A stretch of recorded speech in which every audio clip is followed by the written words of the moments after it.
The first thing that still haunts me is the maid's face. Not my daughter's smile. Not the beautiful house. Not even the dinner table set with shining plates. It was the maid's eyes. Wide. Shaking.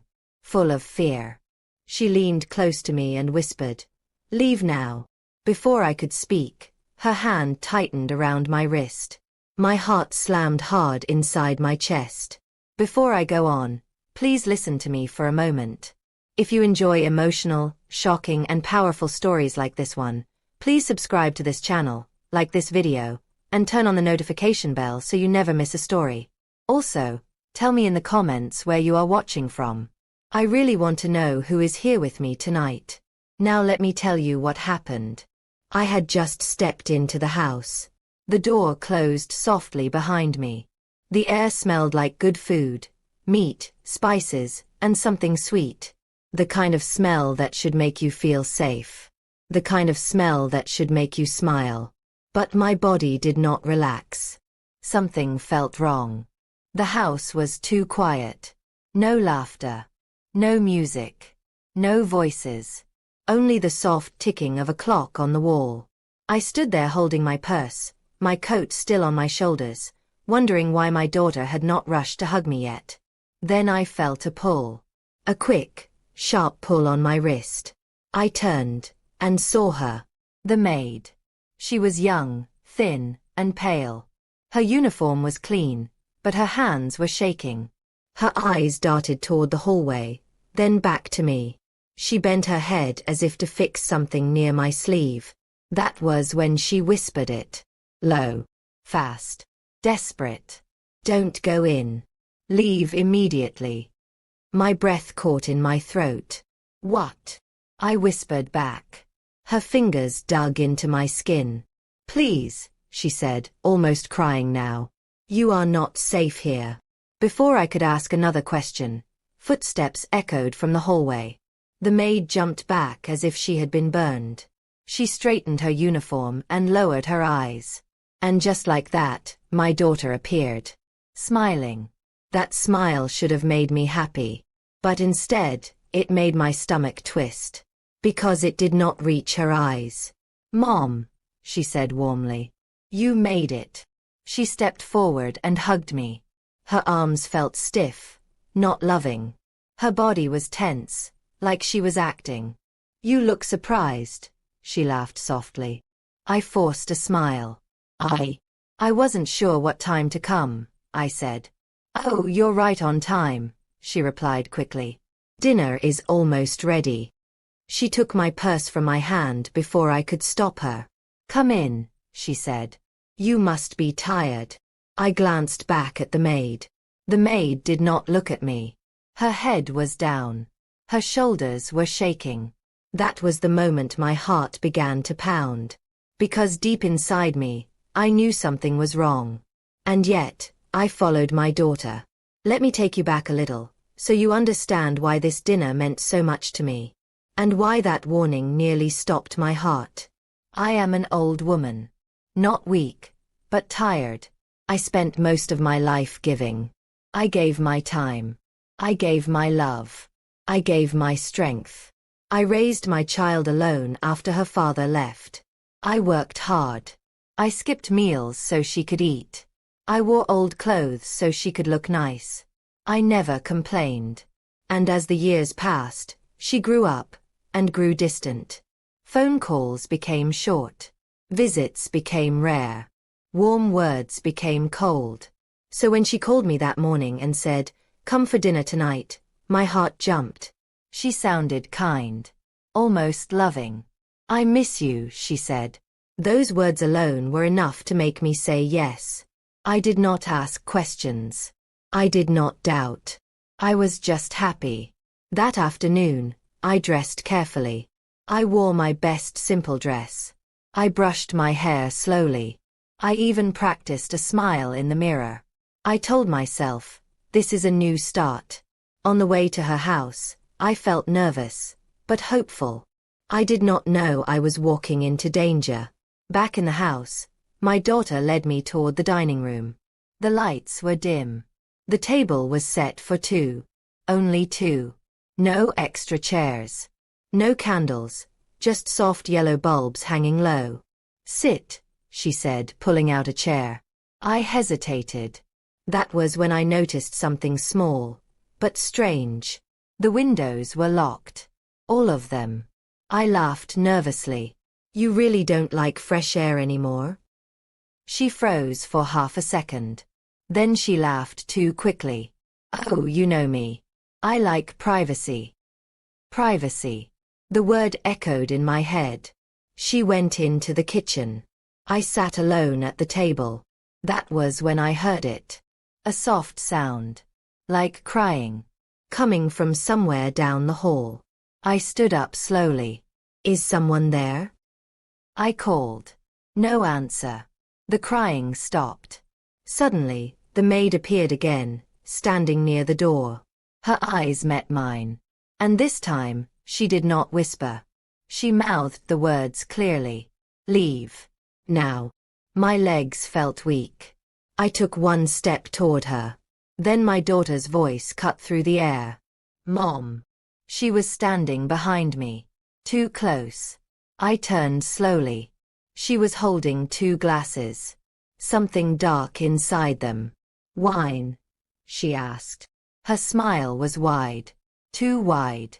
I looked at the glasses. Then at the maid. The maid shook her head, almost begging. I opened my mouth to speak. To ask. To refuse. To run. And that was when my daughter placed her hand on my shoulder and said, softly but firmly, sit down. Dinner is about to begin. Her fingers tightened. And suddenly, the door behind me locked with a loud click. My heart dropped. And in that moment, I knew the maid was right. I was in danger. But it was already too late. The sound of the lock snapping shut echoed inside my head. Click. It was not loud, but it was final. I slowly turned my head toward the door.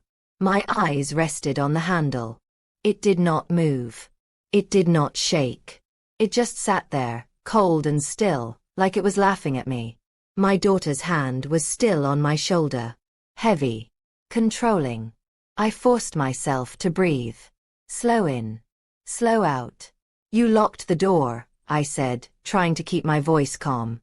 She laughed softly. Mom, don't be dramatic. It's just dinner. Just dinner. Those words felt sharp. I glanced at the maid again. She stood frozen near the wall, her hands clasped together so tightly her knuckles were white. Her eyes were wet. She was scared. Scared for me. That fear told me everything. Please, I said, standing up slowly. I need some air. My daughter's fingers dug deeper into my shoulder. Sit, she repeated. Her voice was still soft, but something dark lived inside it now. I sat. Not because I wanted to. Because my legs no longer trusted me. She placed the glass in front of me. The liquid inside was thick and dark red.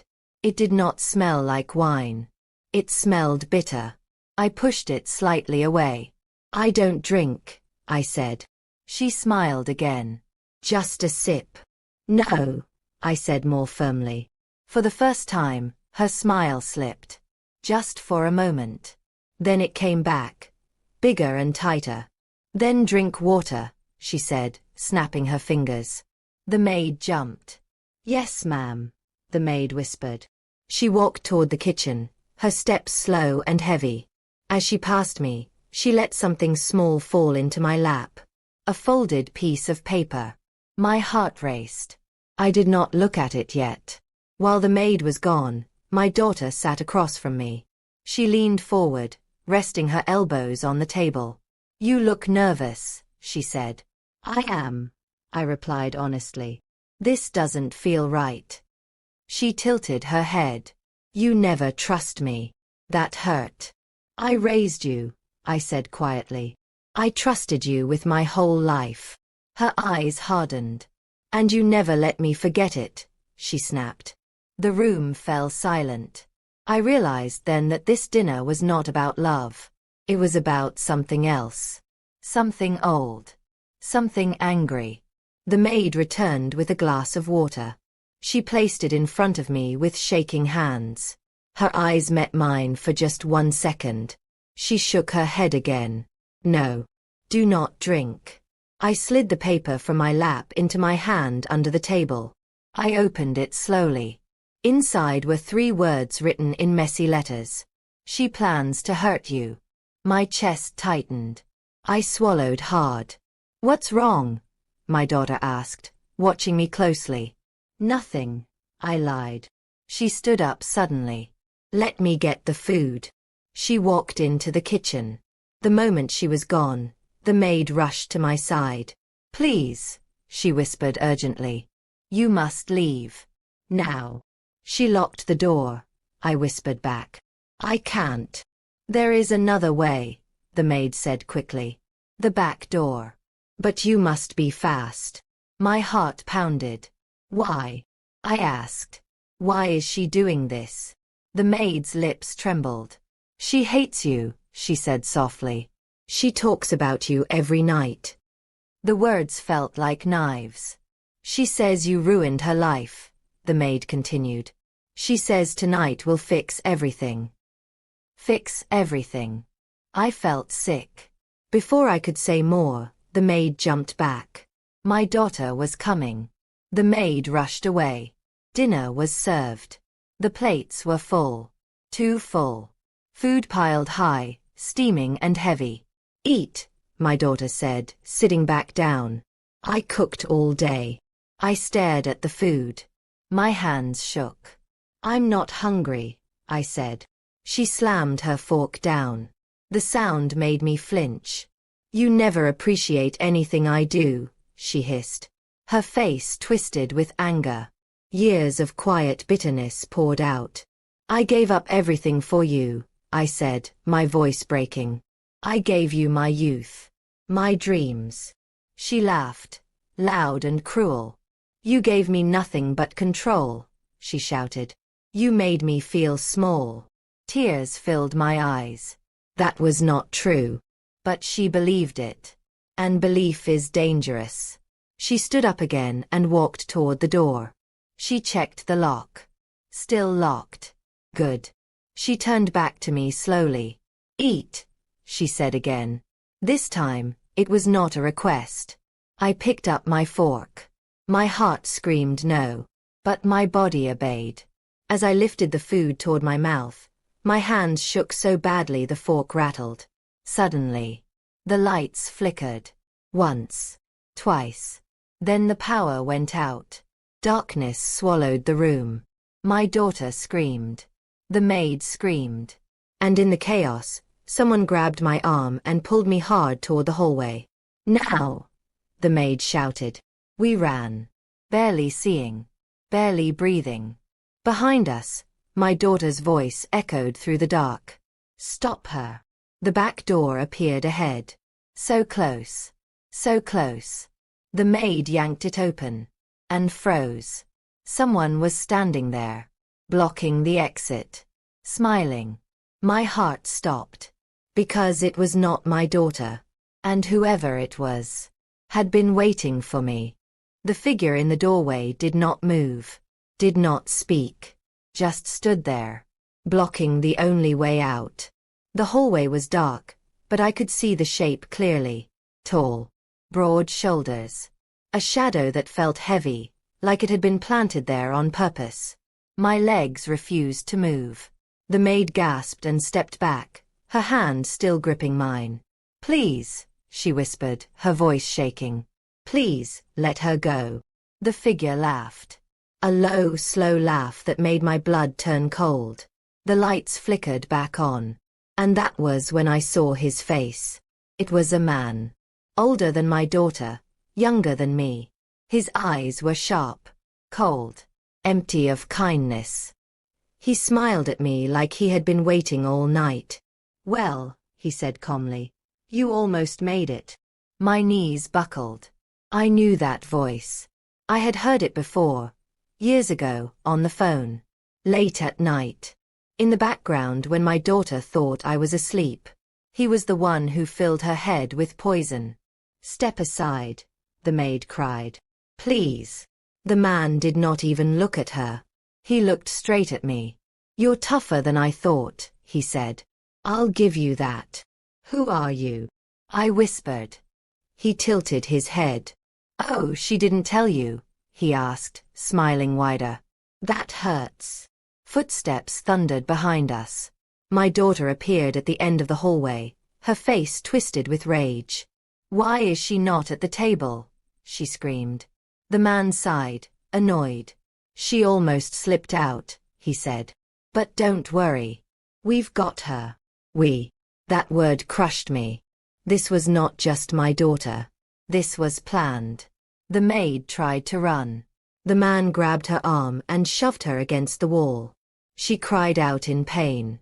Don't touch her, I shouted. He turned slowly toward me. Oh, so you still have some fire left, he said. Interesting.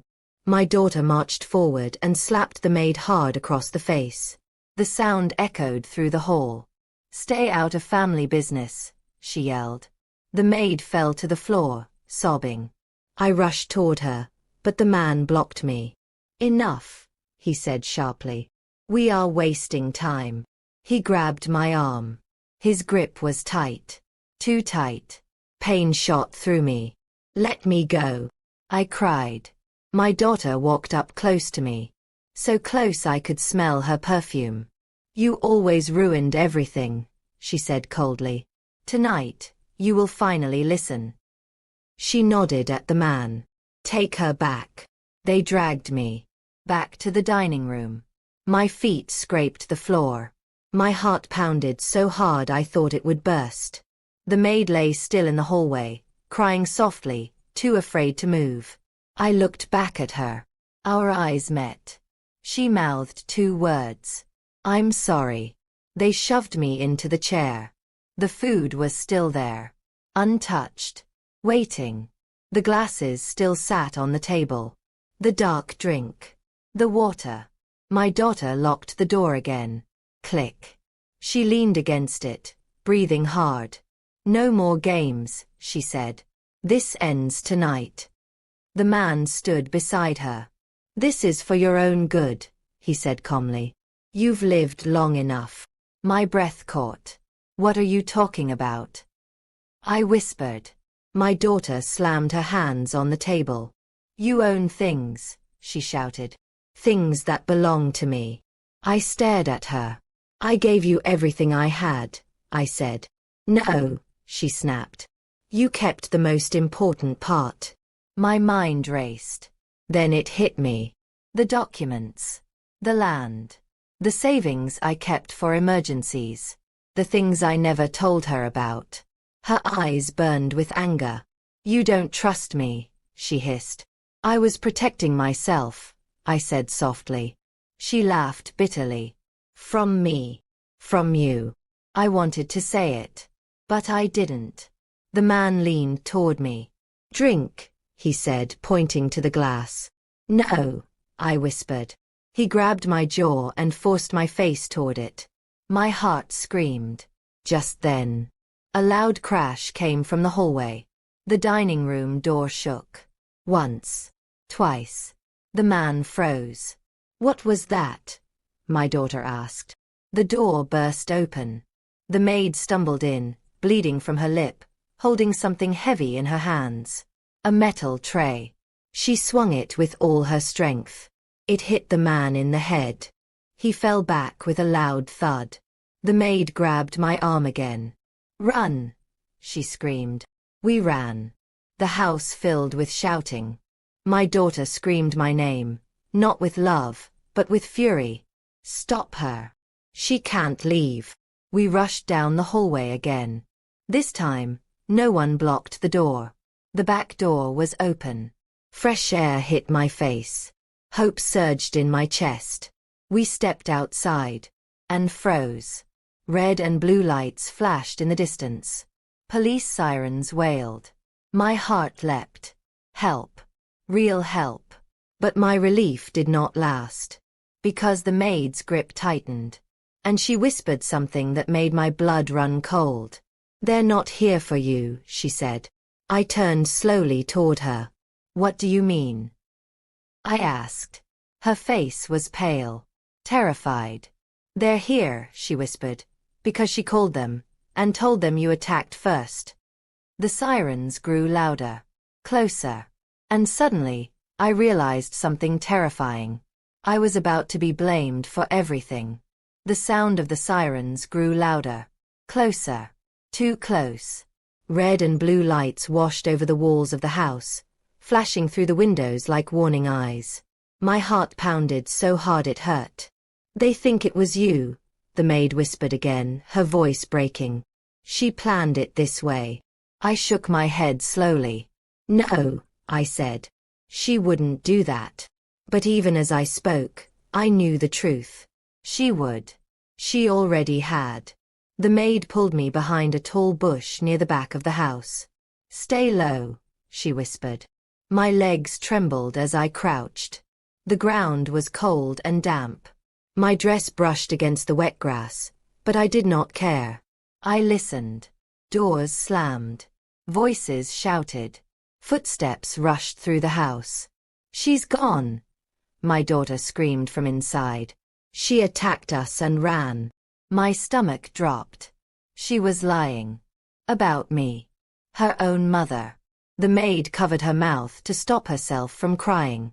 I heard her talking on the phone earlier, she whispered. She said everything was ready. That you would look guilty. I closed my eyes. I felt old. So very old. Police voices filled the yard. Ma'am, a man shouted. Come out with your hands up. My body froze. They're calling you, the maid whispered. I shook my head. If I go out now, they'll arrest me, I said. She will tell them anything. The maid swallowed hard. There is another option, she said softly. What? I asked. Her eyes darted toward the fence at the edge of the yard. The neighbor's house, she said. If we can get there. A flashlight beam swept over the bushes. We ducked lower. Check the backyard, someone yelled. My heart hammered so loudly I was sure they could hear it. We crawled. Slowly. Quietly. The grass scratched my hands. My knees ached. Every sound felt like thunder. Suddenly, a shadow fell over us. H-Y, a voice shouted. I screamed. The maid grabbed my hand and yanked me forward. We ran. My chest burned. My breath came in sharp gasps. Behind us, footsteps chased. Stop, someone shouted. The fence loomed ahead. The maid climbed first, surprisingly fast. She reached back and grabbed my arm. I tried to climb. My foot slipped. Pain shot through my leg. I can't, I cried. She pulled harder. Please, she begged. You have to. With one final push, I made it over. We fell onto the other side together. Hard. I bit back a scream. We lay there, breathing, frozen. The footsteps stopped at the fence. A voice cursed. They're gone, someone said. I pressed my face into the dirt and cried silently. I never thought my life would come to this. Running from my own child. We hurried toward the neighbor's house. The maid knocked hard on the door. Once. Twice. Finally, an old man opened it. What is going on? He asked, confused. She needs help, the maid said quickly. Please. The man looked at me. My shaking hands, my torn dress, my terrified eyes. He stepped aside. Come in, he said. Inside, the lights were warm. Safe. I sank into a chair. My whole body shook. The maid paced the room, wringing her hands. They will come here, she said. They always search nearby. The old man picked up his phone. I'll call a lawyer, he said. And the police station. Not emergency. I looked up. Why not emergency? I asked. He met my eyes. Because emergencies belong to whoever calls first, he said gently. Those words sank deep. Minutes passed. Each second felt heavy. Then, a knock at the door. My heart jumped into my throat. The maid froze. The old man raised a finger. "Stay quiet," he whispered. The knock came again. Louder. "Police," a voice called.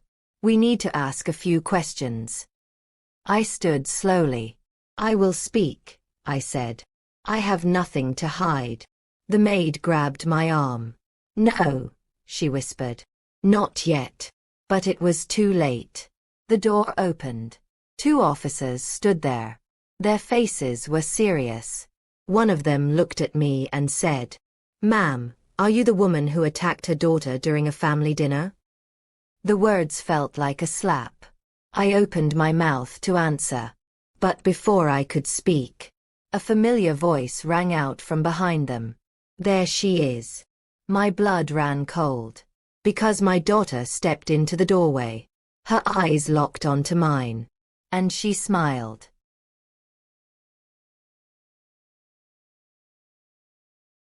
My daughter's smile cut through me like a knife.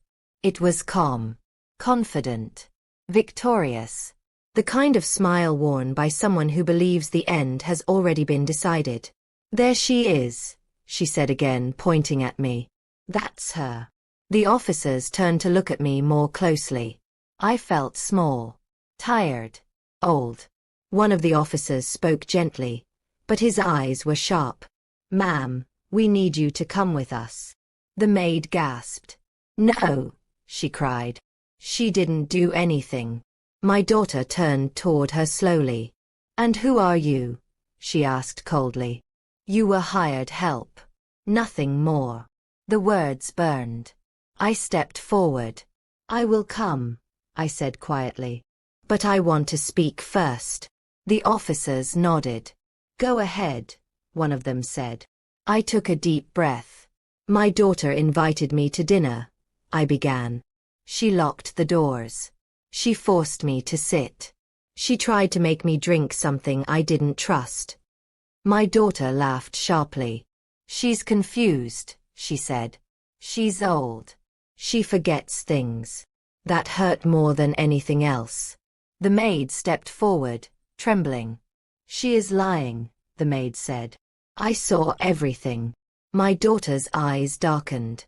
"You're fired," she snapped. "And if you keep talking, you'll regret it." The maid flinched. The officers exchanged a glance. "Ma'am," one officer said to my daughter, "threatening a witness is not a good idea." My daughter forced a smile. "I'm just emotional," she said. "She's my mother." Mother. She said it like a burden. Suddenly, a man's voice came from outside. "She attacked me too." The man from the house. The one who blocked the door. He stepped into the light, holding his head. There was a red mark where the maid had hit him. My heart sank. He pointed at me. "She lunged at us," he said. "She's dangerous." The officers looked at me again. The weight of their eyes felt heavy. The truth was slipping away. The old man who owned the house spoke up. "She came here scared," he said. "She was shaking." "Does that look like someone who attacked first?" One officer nodded slowly. "We will sort it out at the station," he said. My daughter sighed, pretending to be sad. "Please," she said. "Just take her. She needs help." Help. That word tasted bitter. They placed a hand gently on my arm. "Ma'am, please come with us." I nodded. I was tired of running. But as they turned me toward the door, "Wait!" the maid shouted. Everyone froze. She reached into her pocket and pulled something out. A phone. "This has everything," she said, her voice shaking but strong. Everything she planned. My daughter's face changed. Fear flashed across it for the first time. "What is that?" one officer asked. "She records things," the maid said quickly. "She talks about her plans when she thinks no one is listening." The maid pressed play. My daughter's voice filled the room. Cold. Clear. "Once she's gone, everything will finally be mine." The room fell silent. My legs nearly gave out. The officers stared at my daughter. Her mouth opened, closed. She had no words. "That recording is fake," she said finally. The officer shook his head. "We'll let the evidence speak." He turned to me. "Ma'am, you're not coming with us tonight." My heart fluttered. Relief rushed through me. But it did not last. Because the man suddenly lunged at the maid. "Give me that phone," he screamed. Chaos exploded. The phone flew across the room and shattered against the wall.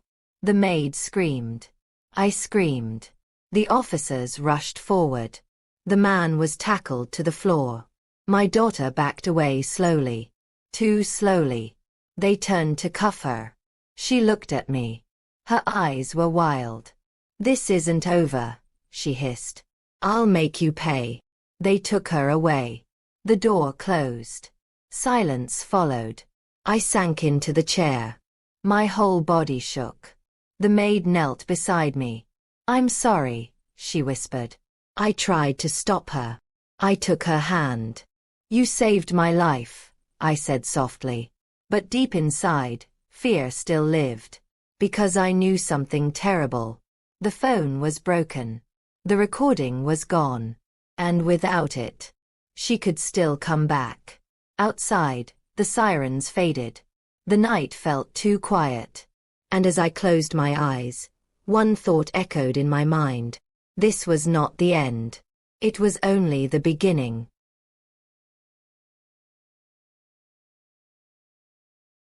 I did not sleep that night. Every time I closed my eyes, I saw her face. That smile. Cold. Sharp. Full of promise. "This isn't over."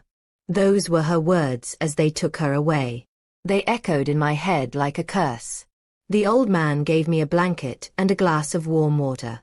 I sat on his couch, wrapped up, staring at the wall. The maid sat on the floor near my feet, her knees pulled to her chest, her eyes swollen from crying. No one spoke for a long time. Outside, the night felt heavy. Too quiet. Like it was holding its breath. "You should rest," the old man said gently. "I'm afraid to," I replied honestly. He nodded. "That makes sense." Just before morning, the police returned. Different officers this time. Calmer. Slower.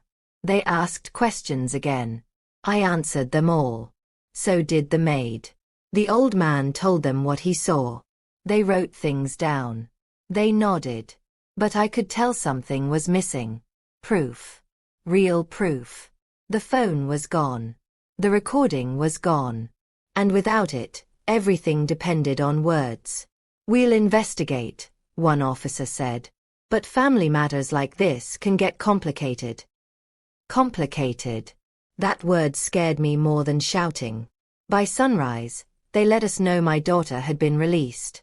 Released. No charges. No holding. No consequences. "She claims you're confused," the officer said carefully.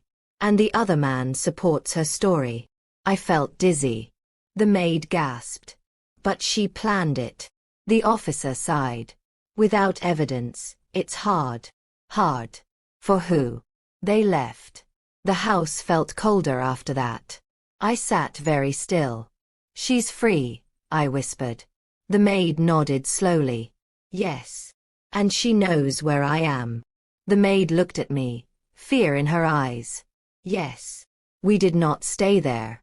The old man insisted we leave before nightfall. "She won't come in the daylight," he said. "But after dark? I don't trust it." He drove us across town to a small quiet place where no one knew my name. A cheap motel. 1 room. 2 beds. 1 lamp that flickered when turned on. It was not comfortable. But it was hidden. That afternoon, my body finally gave up. I slept. Deep. Heavy. Like someone who had been running for too long. I woke up to a sound. A soft knock. Tap. Tap. Tap. My eyes flew open. The room was dark.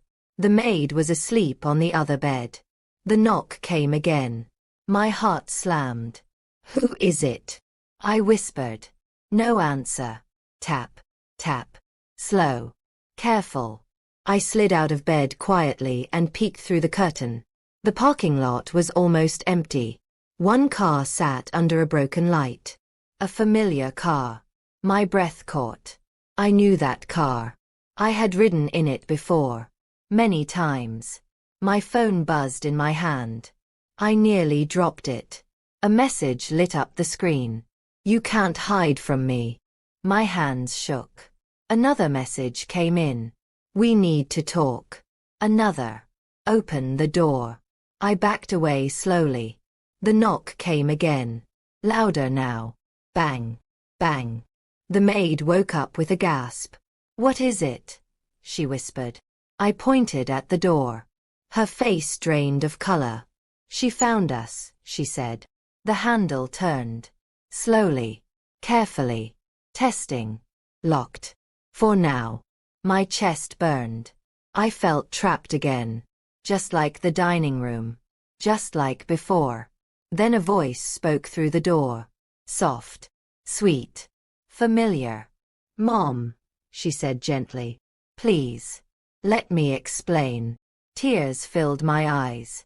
Because part of me, a small, broken part, still wanted to believe her. Still wanted my child back. Don't listen, the maid whispered. She's dangerous. The voice outside sighed. I know you're scared, my daughter said. But I forgive you. Forgive me. I forgive you for hurting me, she continued softly. Let's just talk. Like family. Family. That word again. The lock rattled. My heart stopped. She has a key, the maid whispered in terror. The door began to open. Slowly. Creaking. I stepped back. My legs felt weak. The gap widened. And I saw her eye through the crack. Watching. Smiling. That was when the power went out. The room went black. The door slammed open. And in the darkness, her voice whispered. You should have stayed for dinner. Darkness swallowed the room. Not soft darkness. Not quiet darkness. This was thick, heavy darkness that pressed against my eyes and chest at the same time. The door was open. The power was gone. And my daughter was inside the room. I could hear her breathing. Slow. Calm. Close. You should have stayed for dinner, she repeated softly. My heart slammed so hard I thought it would break my ribs. The maid screamed. I reached out blindly and grabbed her hand. Don't move, I whispered, though my own voice shook. A step. One slow step forward. Then another. The floor creaked. She was walking toward us. Please, I said, my voice breaking. Stop this. She laughed quietly. A sound with no warmth. No, she said. You ran. You embarrassed me. You made me look like a monster. You tried to hurt me, I said. Silence. Then she spoke again. Lower now. You never listen, she whispered. You never did. The lamp flickered suddenly. On. Off. On. For one brief second, the room filled with light. And I saw her. She was standing near the door. Her hair messy. Her eyes wide and bright. Her face twisted with something ugly. Hate. The light went out again. Darkness returned. She moved fast. The maid cried out as something brushed past her. A hand. Grabbing. Pulling. No. The maid screamed. I felt her hand slip from mine. I lunged forward blindly and hit the wall. Pain exploded in my shoulder. The maid fell hard onto the floor.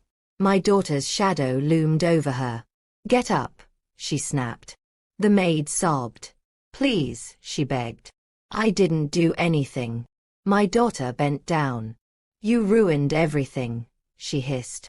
I groped along the wall until my fingers found something solid. The lamp. I grabbed it with both hands. My arms trembled. Step away from her, I shouted. She turned toward me slowly. Even in the dark, I could feel her smile. Oh, you found your voice again, she said. Good. She took one step toward me. Then another. I swung the lamp. Hard. It hit something. A shoulder. She screamed. The lamp shattered. Glass flew everywhere. She fell back with a cry. The maid scrambled to her feet. We ran. Straight for the bathroom. I slammed the door shut and locked it. My hands shook so badly I almost dropped the lock. Push, I told the maid. We pushed our weight against the door. On the other side, she screamed. You hit me, my daughter yelled. You attacked me again. She started pounding on the door. Bang, bang, bang. The door shook. The mirror rattled. I could hear her breathing. Fast now, angry. You're proving my point, she shouted. You're violent. I felt dizzy. This was her plan. Again. The maid grabbed my arm. There's a window, she whispered. I turned. A small bathroom window sat high on the wall. Too high. Too small. I can boost you, the maid said. No, I whispered. You first. She hesitated. She'll hurt you, she said. She already tried, I replied. Go. The door cracked. Wood splintered. She was strong. Stronger than I remembered. The maid climbed onto the sink. I pushed her up with all my strength. The pounding grew louder. The door began to break. Go. I screamed.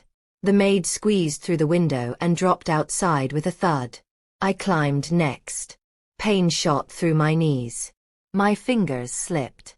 The door burst open. Light from the hallway spilled in. She was there. Breathing hard. Bleeding slightly from her shoulder. Her eyes locked onto mine. You're not leaving, she said. She grabbed my ankle. Pulled. I screamed. My grip slipped.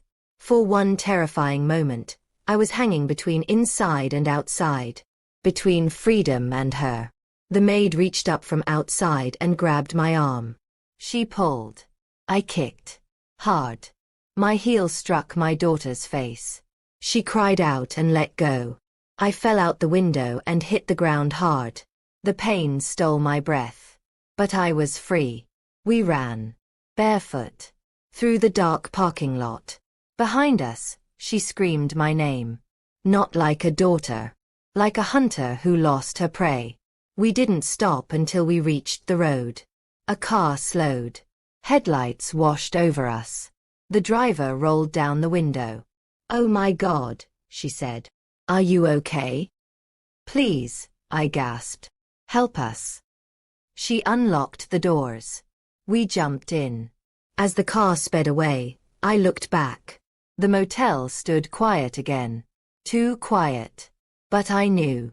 She was watching. At the police station, they listened. Really listened. They saw my bruises. The glass cuts. The maid's swollen wrist. They wrote everything down. They took pictures. They called it in.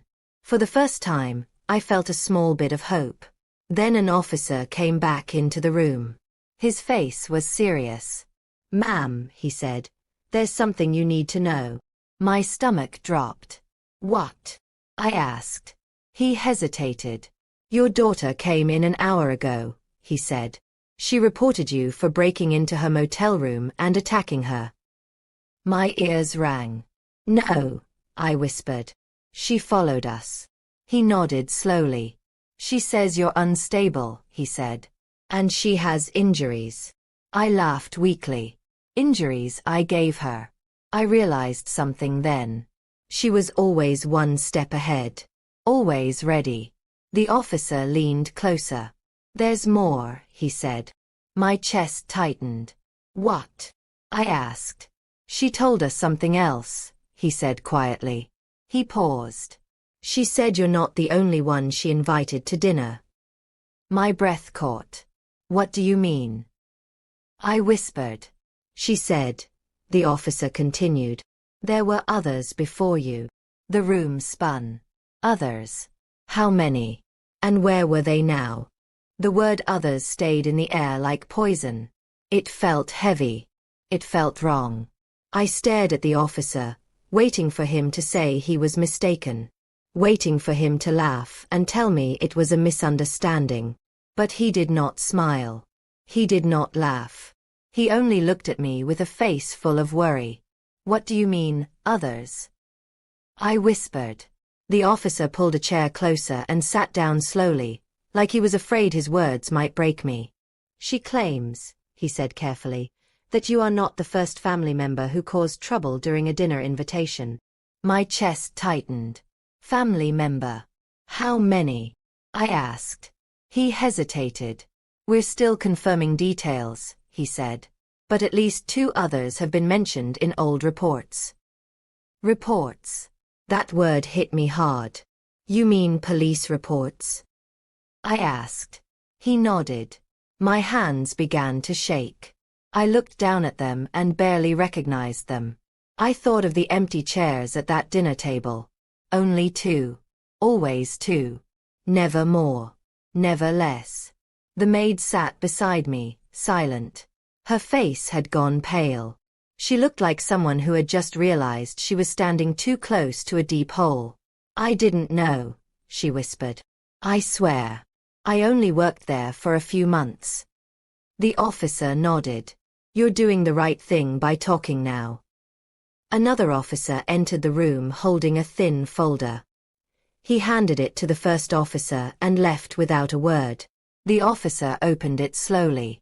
Inside were photos. Printed. Old. He slid one across the table toward me. "This woman," he said gently. "Do you recognize her?" I leaned forward. My heart stopped. It was my sister. Older than me. Kind. Always smiling. She had disappeared years ago. They told me she moved away. They told me she didn't want contact. I believed them. "Oh God," I whispered. Tears spilled from my eyes. "What about her?" I asked. The officer swallowed. "She was invited to dinner at the same house," he said. 5 years ago." The room tilted. "No," I said. "She would have told me." "She never left that house," he replied quietly. I broke down. I cried like I hadn't cried in years. Loud. Ugly. Painful. The truth crashed into me all at once. This wasn't sudden. This wasn't new. This was practiced. Planned. Perfected. The maid covered her mouth. "She talked about an aunt sometimes," she whispered. "She said the woman was ungrateful. A problem." I squeezed my eyes shut. The words sounded too familiar. Too close to the things she said about me. Another photo slid across the table. A man. Older. Thin. I recognized him too. A cousin who once helped raise my daughter when I was working 2 jobs. He disappeared not long after a visit. "They said he robbed someone," I whispered. "They said he ran away." The officer nodded. "He was also invited to dinner," he said. My stomach turned. "So why am I alive?" I whispered. The officer looked at me carefully. "Because someone warned you," he said. I thought of the maid. Her shaking hands. Her fear. Her courage. "She broke the pattern," I whispered. Hours passed. Statements were taken. Photos were copied. The maid told everything she knew. About locked doors. About whispered phone calls. About late-night cleaning of rooms no one used. About stains she was told never to ask about. Every word dug deeper. Just before dawn, the officer returned again. "She's gone," he said. My heart skipped. "Gone?" I asked. "She left the station," he replied. "Before we could hold her." "How?" I asked. "She was questioned as a witness, not a suspect," he said. "And someone signed for her." My hands curled into fists. "Who?" I asked. He hesitated. "The same man," he said. "The one from the house. He posted bail on an old charge." My chest burned. "They're together," I whispered. Yes, he said. And now they know what you told us. The maid grabbed my hand. We have to leave, she said. Now. The officer nodded. We'll move you somewhere safe. As we stood to go, my phone buzzed. Once. Twice. Then again. Unknown number. My blood ran cold. I answered slowly. Hello. I whispered. Her voice filled my ear. Calm. Happy. Dangerous. You should have stayed quiet, she said. Now you've made a mess. My legs weakened. They believe me now, I said. She laughed softly. Belief doesn't matter, she replied. Proof does. The line went silent. Then a message appeared on my screen. A picture. A picture of the maid. Taken from behind. At that very moment. Standing inside the station hallway. My heart stopped. And then the message came. You can't protect everyone. I looked up slowly.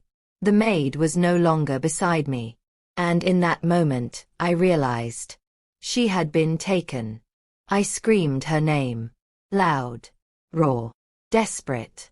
The sound echoed through the station hallway, turning heads, stopping footsteps, pulling officers out of rooms. She was just here. I cried. She was right beside me. An officer rushed toward me. Ma'am, calm down. Who are you talking about? The maid, I said, my voice breaking. The young woman. She was with me the whole night. They looked at each other. Confused. One officer checked the hallway. Empty. Too empty.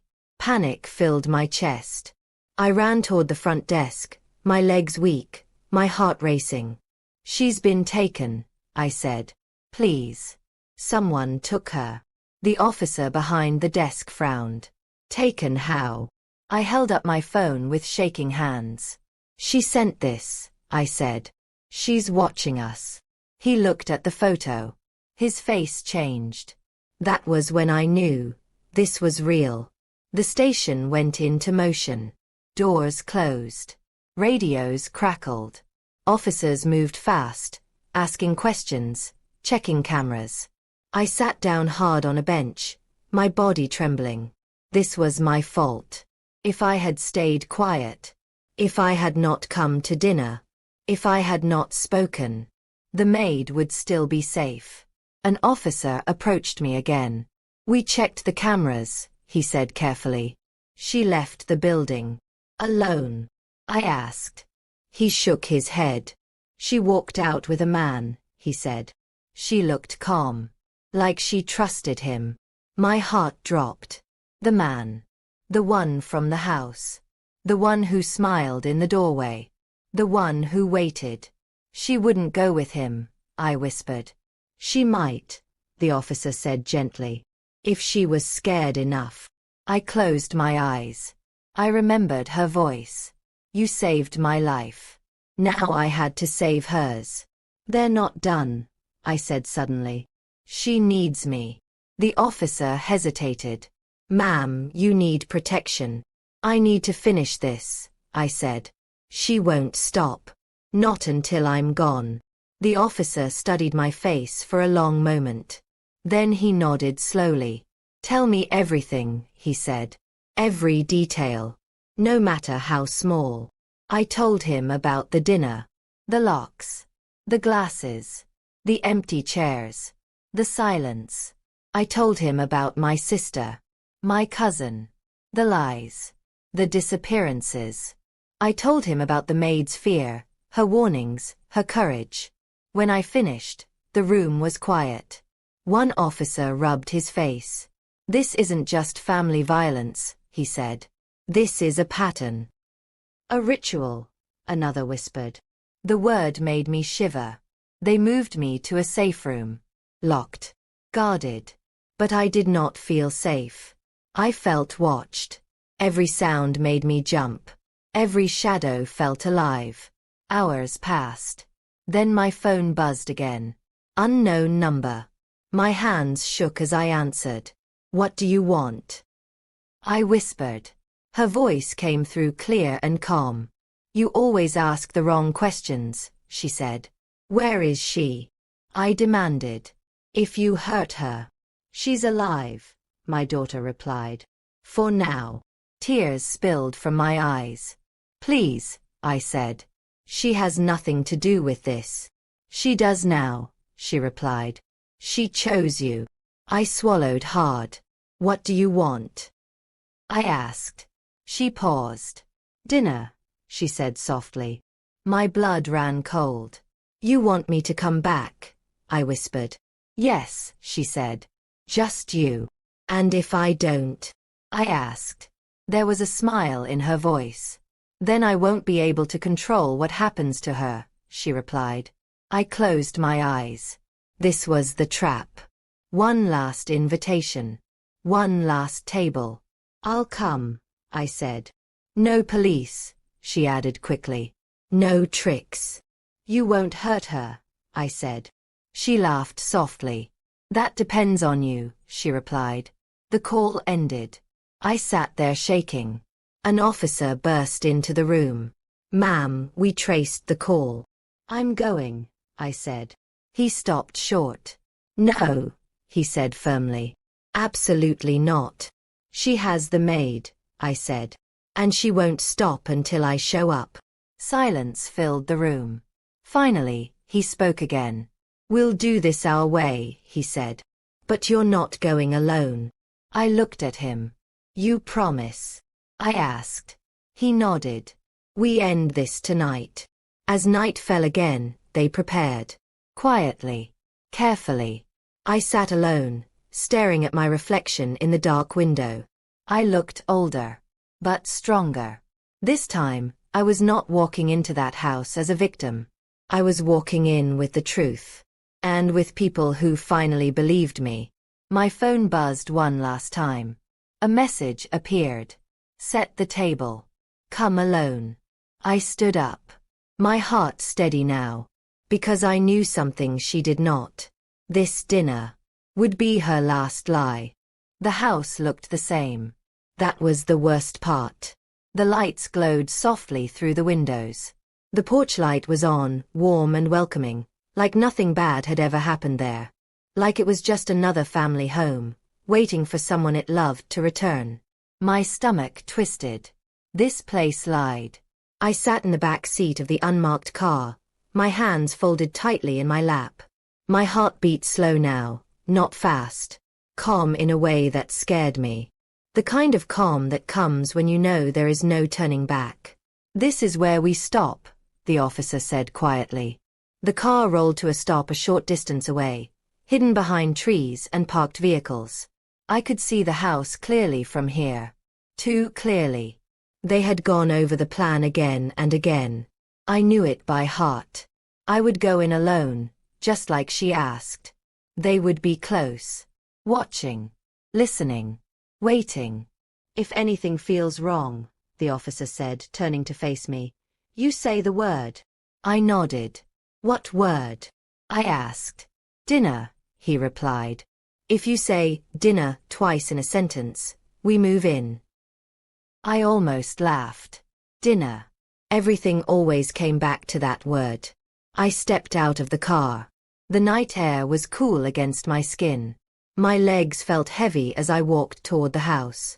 Each step felt like I was walking backward through my life, through memories, through mistakes, through love that had turned into something ugly. I reached the front door.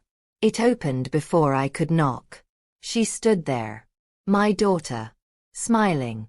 You came, she said sweetly. I looked past her. The house was clean. Quiet. Perfect. Where is she? I asked. Her smile widened. Inside, she said. She's fine. For now. I stepped in. The door closed behind me. Click. Locked. Again. The dining table was set. 2 plates. 2 glasses. Just like before. My chest tightened. She's in the other room, my daughter said, watching my eyes. Don't worry. I didn't hurt her. I did not answer. I walked slowly toward the table. Sit, she said. I did. Across from me, she sat too, folding her hands neatly on the table like a polite child. I never wanted it to be like this, she said softly. I looked at her face. At the eyes I once knew. You planned this, I said. For years. Her jaw tightened. I planned to be free, she replied. You never let me be free. The words felt old. Practiced. Freedom doesn't come from hurting people, I said. She laughed quietly. You always think you're right. She stood up suddenly and walked toward the hallway. I'll bring her, she said. So you can see I'm telling the truth. My heart pounded. This was it. I leaned back slightly and spoke carefully. You set the table beautifully, I said. Dinner looks familiar. Like last dinner. Her steps slowed. She turned her head slightly. Don't start, she said. I swallowed. Dinner brings back memories, I continued. Bad ones. But we can still talk over dinner. Maybe dinner can fix this. I held my breath. Dinner. Dinner. Nothing happened. No sound. No movement. My pulse roared in my ears. Had they heard? Had I said it wrong? My daughter turned fully toward me now, her eyes sharp. You're trying something, she said. Before I could respond, a muffled sound came from the hallway. A cry. The maid's voice. Help. I jumped up. She's scared, I said. Let her go. My daughter's face twisted. She should have stayed quiet, she snapped. She moved fast then, too fast. She pulled something from her pocket. A small bottle. The same dark liquid from the glass that night. You're not leaving again, she said. I won't let you ruin this. She rushed toward me. Everything happened at once. The lights went out. The front door exploded inward. Shouts filled the house. Police. Don't move. My daughter screamed. She turned and ran toward the hallway. No. I cried. I ran after her. The officers stormed in behind me. The house filled with noise, boots, radios, commands. I reached the hallway just as she dragged the maid into view. The maid's hands were tied. Her face was bruised. My heart shattered. Stop. I screamed. Please. My daughter pressed something sharp against the maid's neck. A knife. One more step, she hissed, and she dies. The house went silent. Every sound dropped away. I stood frozen. The officers raised their weapons. Put the knife down, one of them said firmly. My daughter's eyes locked onto mine. Tears streamed down her face now. Not sad tears. Angry ones. This is your fault, she cried. You made me this way. No, I whispered. I loved you. She laughed wildly. Love, she screamed. This is love. She tightened her grip. The maid whimpered. I took a step forward. Slow. Careful. If you want dinner, I said, my voice shaking. Let her go. I'll stay. My daughter hesitated. For 1 second. Just one. And in that second I saw it. The child she used to be. Then her face hardened. She raised the knife. And the lights suddenly blazed back on. The light was blinding. For a split second, everything froze. The knife in the air. The maid's terrified face. The officers shouting. My daughter's twisted expression. Time stopped. Then everything moved at once. Drop it, an officer shouted. My daughter screamed. The knife slipped. It hit the floor with a sharp metallic sound. That sound, that single sound, ended everything. The officers rushed forward. They pulled the maid away first, wrapping her in a blanket, holding her like she might break if they let go. She was crying hard now, shaking, alive, alive. Then they grabbed my daughter. She fought. She screamed. She cursed. She tried to claw at me as they dragged her back. You did this, she yelled. You did this to me. Her words cut deep. But this time, they did not break me. They handcuffed her. Real cuffs. Cold metal. No pretending. No acting. No smiling. As they led her past me, she stopped. She looked straight into my eyes. For a moment, she looked small. Lost. Almost scared. Mom, she whispered. I stepped back. I am not your excuse, I said quietly. And I am not your victim anymore. Her face twisted with rage. They pulled her away. The door closed. And this time, it did not lock behind me. I collapsed into a chair. My whole body shook. Shock. Relief. Grief. All mixed together. The maid sat beside me, holding my hand tightly like she was afraid to let go. It's over, she whispered. I nodded slowly. Yes, I said. It's over. Later, they told me everything. They found proof hidden in the house. Documents, recordings, photos. Enough to connect the disappearances. Enough to show the pattern. Enough to make sure she would never walk free again. Not excuses. Not stories. Proof. Weeks passed. The nights were still hard. I woke up shaking sometimes, hearing locks that were not there. But slowly, the fear faded. The maid moved in with family far away. Somewhere safe. Somewhere she could start over. She hugged me before she left. You're strong, she said. I shook my head. No, I told her. I survived. That's different. As for me, I chose peace. I moved somewhere quiet. Somewhere with open windows. Unlocked doors. Fresh air. I planted flowers. I learned how to sit in silence without fear. And for the first time in a long time, I felt free. If you are listening to this and something feels familiar, if someone you love makes you feel afraid, if you are told to stay quiet, to stay small, to stay loyal even when it hurts, please hear me. Love does not lock doors. Love does not poison food. Love does not destroy people. And it is never too late to walk away. Thank you for listening to my story. If this story touched you, please like this video, subscribe to the channel, and turn on the notification bell so you never miss another powerful story like this. Also, tell me in the comments, where are you watching from? I want to know who stayed with me until the end. And remember this. Sometimes the loudest warning comes from the quietest voice.